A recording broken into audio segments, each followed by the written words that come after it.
বয়সের সাথে কখনো ম্যাচুরিটি আসে না। ম্যাচুরিটি আসে জীবনের কঠিন বাস্তব অভিজ্ঞতা থেকে।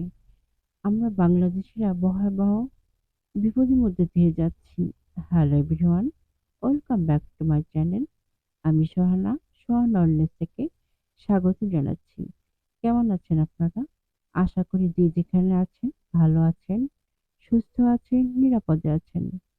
আসলে আমাদের এই মুহূর্তে সকলেই খুব চিন্তিত, ব্যথিত, মর্মাহত। কিন্তু প্রকৃতির কাছে আমরা নিরুপায়, অসহায়।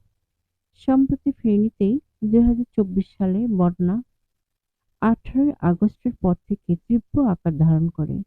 প্রবল বর্ষণের পর নদীগুলোর পানি বিপৎসীমার উপরে উঠে যায়।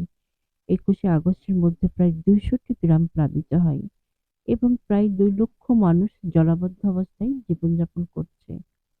এলাকাগুলোতে ব্যাপক উদ্ধার কার্যক্রম চলছে এবং পরিস্থিতি আরও খারাপ হওয়ার আশঙ্কা রয়েছে। কুমিল্লায় ২০২৪ সালে বন্যা আগস্ট মাসের মাঝামাঝি সময়ে শুরু হয়।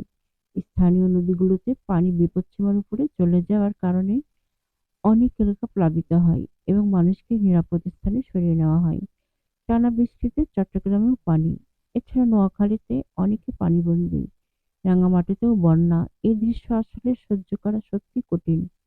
আসুন আমরা মহান আল্লাহর কাছে প্রে করি, তিনি যেন সব মানুষকে এই মহা বিপদ থেকে রক্ষা করেন।